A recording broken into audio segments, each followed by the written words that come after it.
Oke teman-teman, setelah sebelumnya kita belajar mengenai contoh penggunaan FPC pada indikator proporsi wanita umur 20-24 tahun yang menikah sebelum usia 15 tahun dengan data survei Susana Score 2024 Dummy. Untuk berikutnya, kita coba menerapkan penggunaan FPC ini pada beberapa jenis indikator. Untuk kali ini, kita akan mencoba indikator persentase wanita usia 20-24 tahun yang menikah sebelum usia 18 tahun. Sebagai catatan, indikator ini pernah kita hitung sebelumnya pada tahapan pembelajaran pembuatan indikator. Sehingga kita di sini hanya berfokus pada penggunaan FPC dan memanfaatkan sintaks yang telah kita buat sebelumnya. Teman-teman bisa memanfaatkan Chang yang sudah pernah dibuat dengan mengklik bagian pojok kiri ini tulisan Chang, kemudian teman-teman cari judul yang telah kita buat bersama, yaitu berkenaan dengan proporsi perempuan usia 20-24 tahun yang menikah sebelum usia 18 tahun. Ini kita klik, maka otomatis dia akan mengarahkan ke sintaks sebelumnya. Nah, ini bisa kita manfaatkan dengan cara mengcopy.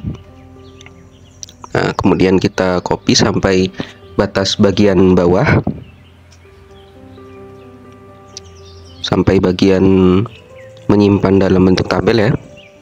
Nih. Nah, kemudian kita bisa klik kanan.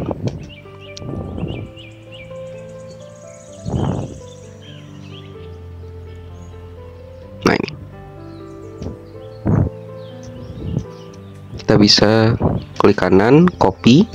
Kemudian kita ke bagian paling bawah untuk membuat tempat baru ya. Nah, di sini masih dengan bagian FPC ya, kita pastekan di sini, paste. Nah, untuk bagian ini, proporsi perempuan usia 20-24 tahun yang menikah sebelum usia 18 tahun. Tahapannya sama persis, mulai dari mengimpor data, kemudian membuat variabel bentukan, kemudian pada akhirnya membuat desain survei. Perbedaannya adalah ketika membuat desain survei, kita sudah tidak lagi memerlukan strata dan cluster.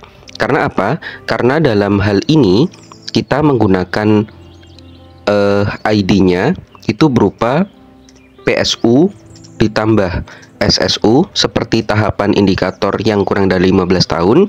Kemudian stratanya itu adalah variabel strata yang ada dalam dataset.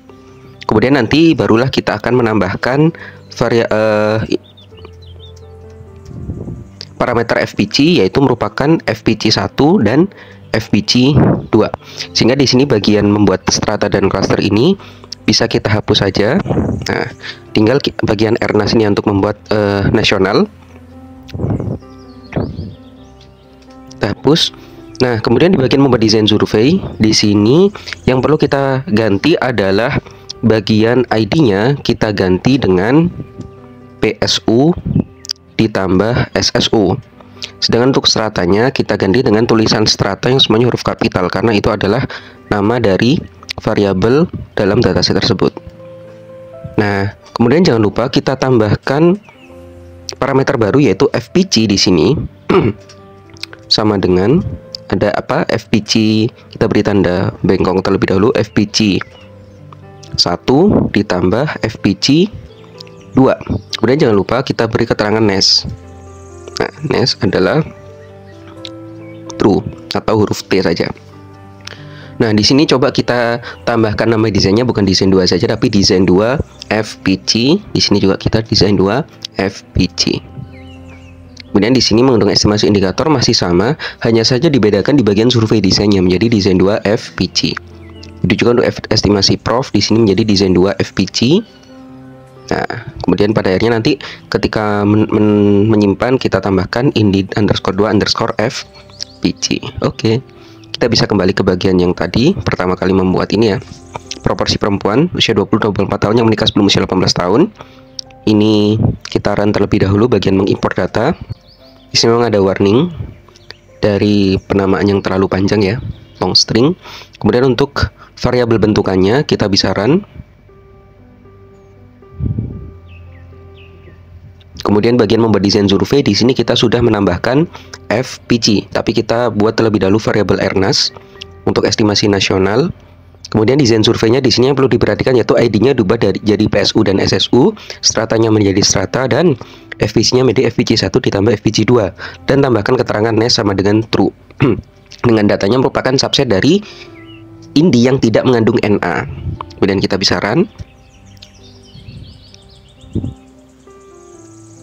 Nah, setelah muncul seperti ini berarti pembuatan desain survei berhasil. Kemudian kita baru menghitung nilai estimasi indikator. Di sini caranya seperti sama ketika kita membuat indikator sebelumnya, hanya saja perbedaannya di survei desainnya. Kita sesuaikan dengan nama survei desain FPC yang kita buat sebelumnya. Di sini kita run. Kemudian menghasilkan estimasi. Kemudian yang provinsi juga sama ya.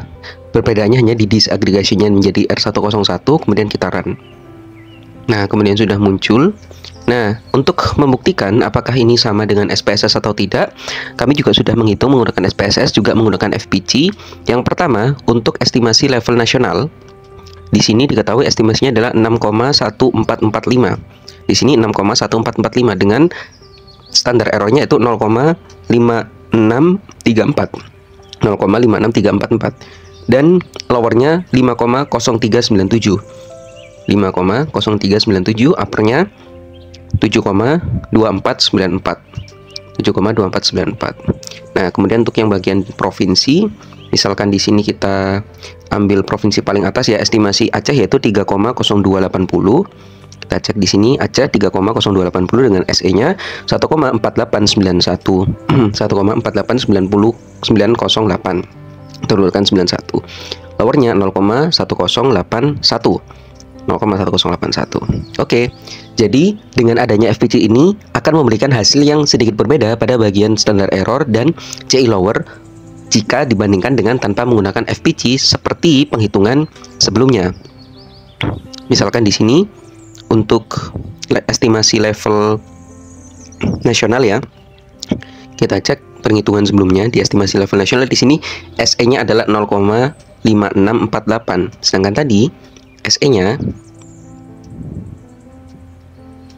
ya 0,5634. Nah, perbedakan dari 0,5648 di sini 0,5634. Jadi itulah kegunaan FPC sebagai faktor koreksi populasi terbatas, dan itu menyesuaikan dengan tujuan estimasi masing-masing. Oleh karena itu, setelah kita terbukti hasilnya sama dan bisa mengeluarkan output, kita bisa menyimpannya dalam bentuk tabel Excel. Kemudian kita cek di bagian folder tempat kita menyimpan bagian data. Nah, di sini ada INDI2 FPC yang telah kita buat barusan. Nah, oke, sudah terbuka ya, SE-nya 0,5634 seperti tadi dan provinsinya. Oke, cukup sangat simpel sekali dalam menambahkan FPC ketika melakukan estimasi indikator. Selamat mencoba, terima kasih.